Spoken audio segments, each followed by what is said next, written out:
আল্লাহ আকবার, সুরের মূর্ছনায় হারিয়ে গিয়েছে। এবং এই সূরাতুদ দুখান তারা কিন্তু চারজনই তেলাওয়াত করবে ভিন্ন স্টাইলে, ভিন্ন সুরে। মাশাআল্লাহ, তো কতটা পারফেক্টলি সুর, তাজবিদ, মখরাজ, মাকামাত এগুলো ঠিক ছিল কিনা প্রথমে শুরু করতে চাই প্রধান বিচারক আপনার কাছ থেকে। মাশাআল্লাহ, মারহাবা। তসনিমুল হাসান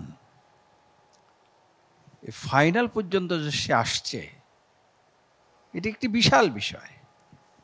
মাত্র 13-14 বছর বয়স। এই বয়সে কে কোথায় কি করছে আজকে রোজাদাররা দেখছে, লক্ষ লক্ষ কোটি কোটি। যেই ঘরের সন্তান, যে তাকে জন্ম দিয়েছে, লালন পালন করেছে, আজকে তাদের জন্য কত সুখবর। মাশাআল্লাহ মাশাআল্লাহ, যে হাজার হাজার শত শত ছেলেপেলের মধ্যে ফার্স্ট হতে হতে হতে হতে আজকে এই ফাইনালে এসছে।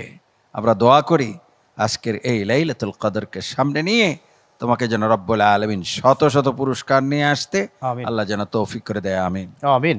আমরা একটু শুনতে চাইবো কারি মোহাম্মদ আবুল হুসাইন আপনার কাছ থেকে ছোট্ট করে এই ফাইনালে এসে এই ছোট্ট বন্ধুর তেলাওয়াত কেমন লেগেছে?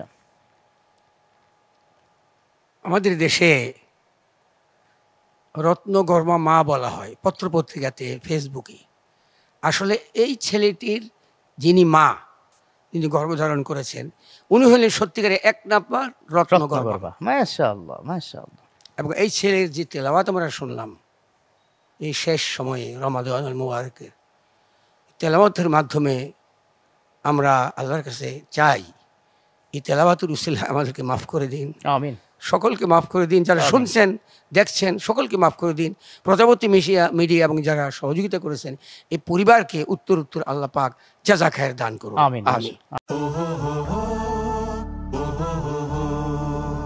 উচ্চকিত সত্যবাণী নিত্য মহিয়ান, সাউতুল কোরআন সাউতুল কোরআন সাউতুল কোরআন আমান সিম সাউতুল কোরআন সাউতুল কোরআন আমান সিম সাউতুল কোরআন।